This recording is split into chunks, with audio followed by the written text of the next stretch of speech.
ज़मीन व आसमान की तख्लीक से पहले जब कोई मखलूक न थी, कोई रोशनी ना अंधेरा, न कोई सदा न हरकत, तब सिर्फ अल्लाह रब्बुल इज़्ज़त की ज़ात मौजूद थी जो अज़ल से है और अबद तक रहेगा। अल्लाह ताला ने अपनी मशक़ से जब मखलूक़ात को पैदा फरमाना शुरू किया तो सबसे पहले नूर से फरिश्तों को और आग से जिन्नात को पैदा किया। इन जिन्नात में एक इबादत गुजार मखलूक थी जिसका नाम था अज़ाज़ील। ये वही मखलूक है जो बाद में इब्लीस और शैतान रजीम के नाम से पहचाना गया। अज़ाज़ील निहायत ज़ाहिद व आबिद था। उसने हज़ारों साल अल्लाह की इबादत की, यहाँ तक कि ज़मीन व आसमान के तमाम तबक़ात में सजदे किए। इसकी इबादत इतनी मकबूल नज़र आती थी कि अल्लाह ने इसे फरिश्तों की सफ़ में शामिल कर दिया। मगर यह ज़ाहिर की दीवार थी, अंदर दिल में तकब्बुर छुपा हुआ था जो वक्त आने पर ज़ाहिर होना था। फिर एक दिन अल्लाह ताला ने ज़मीन पर अपना खलीफा बनाने का फ़ैसला फरमाया। मिट्टी से एक मखलूक तख्लीक की जिसका नाम रखा आदम। अल्लाह ने इदम को इल्म अता फरमाया, वो इल्म जो ना फरिश्तों को था ना अज़ाज़ील को। फिर अल्लाह ने अपने हुक्म से तमाम फरिश्तों और अज़ाज़ील को हुक्म दिया कि वो हज़रत इदम के सामने सजदा करे। सब ने सजदा किया मगर अज़ाज़ील ने इनकार कर दिया। इसके दिल का तकब्बुर भड़क उठा। उसने कहा, मैं इससे बेहतर हूँ, मुझे आग से पैदा किया गया और इसे मिट्टी से। यही वो लम्हा था जब इसका असली चेहरा बेनकाब हुआ। अल्लाह ताला ने फरमाया, निकल जा यहाँ से, ताव मरदूद है और तेरे ऊपर क़यामत तक लानत रहेगी। इब्लीस जो कभी अल्लाह का इबादत गुजार था, इस एक तकब्बुर की वजह से अल्लाह के दरबार से हमेशा के लिए निकाल दिया गया। मगर इसने इस लम्हे रब से मोहलत मांगी कि मुझे क़यामत तक जिंदगी दे दे, मैं इंसानों को गुमराह करूंगा, उन्हें तेरी राह से हटाऊंगा। अल्लाह ने फरमाया, तुझे मोहलत दी गई, लेकिन जो मेरे मुखलिस बंदे होंगे उन पर तेरा कुछ जोर नहीं चलेगा। ये वो ऐलान था जिसके बाद इब्लीस जो अज़ाज़ील के नाम से पहचाना जाता था, हमेशा के लिए शैतान बन गया। वो दुनिया का सबसे पहला बागी बन गया, पहला मुतकब्बिर, पहला गुस्ताख, पहला मलून। इसका वदा था कि वो आदम की नस्ल को क़यामत तक बहकाता रहेगा, उनके दिलों में वसवसे डालेगा, उन्हें गुनाहों की तरफ राग़िब करेगा। गुरूर, हसद, शहवत, लालच, कीना, नाफरमानी, बदनिगाही, जुल्म सब शैतानी चालों का हिस्सा होंगी। हज़रत इदम और हज़रत हव्वा को जब जन्नत में बसाया गया तब शैतान ने पहला वार किया।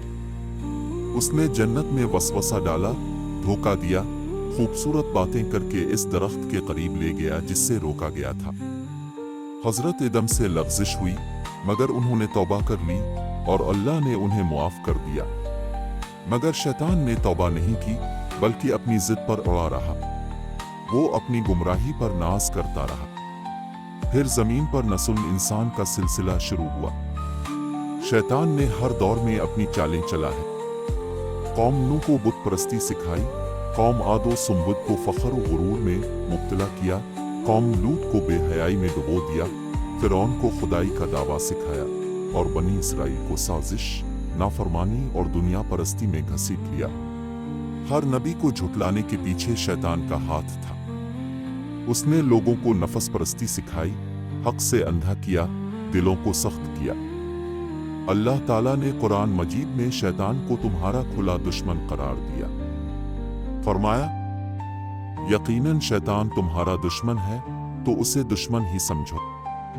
लेकिन अफसोस, इंसान ने इसे दुश्मन समझने के बजाय दोस्त बना लिया। वो दिलों में बैठ गया, सोचों में शामिल हो गया, नफस की ख्वाहिशात में छप गया। वो तुम्हें कहता है नमाज बाद में पढ़ लेना, अभी वक्त है। वो तुम्हें बहकाता है कि थोड़ा झूठ कोई बड़ा गुनाह नहीं, थोड़ी नजर कोई मसला नहीं, थोड़ी बेहयाई कुछ नहीं बिगाड़ेगी। वो हर बुराई को खुशनुमा बनाकर पेश करता है और इंसान आसानी से फंस जाता है। शैतान कभी रास्ते में खुलकर हमला नहीं करता, वो छप कर वार करता है। वो तुम्हारे दिल में बैठकर तुम्हारे ईमान को कमजोर करता है।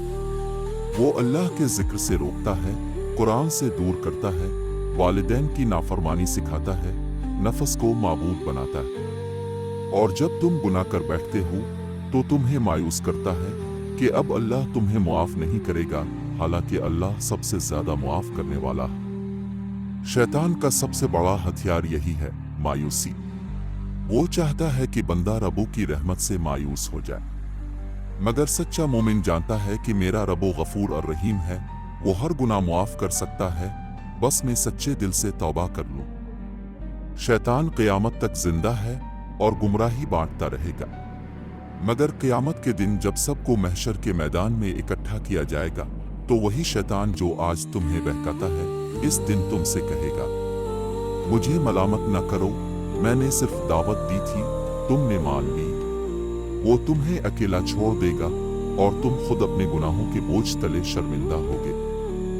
शैतान की तारीख हमें ये सबक देती है कि सबसे बड़ी तबाही तकब्बुर है और सबसे बड़ी निजात तौबा और आजिज़ी। वो जो हजारों साल इबादत के बावजूद तकब्बुर कर बैठा, हमेशा के लिए रांदा दरगाह हो गया, और जो मिट्टी से बना बंदा जो लग़्ज़िश के बाद रुपड़ा, वो अल्लाह का नबी बन गया। आज हमें फैसला करना है, हम शैतान की राह पर चलना चाहते हैं या इदम की राह पर। तकब्बुर, गुरूर, गुनाह, नाफरमानी की तरफ तौबा, इनकिसारी और बंदगी की तरफ अल्लाह की रज़ा शैतान की चाल। ये दुनिया एक आजमाइश है और शैतान इस आजमाइश का सबसे बड़ा इम्तिहान है। वो हमें जहन्नम की तरफ ले जाना चाहता है और अल्लाह हमें जन्नत की तरफ बुलाता है। फैसला हमारे हाथ में है। आज इसी लम्हे हमें तय करना है कि हम किसका साथ देंगे।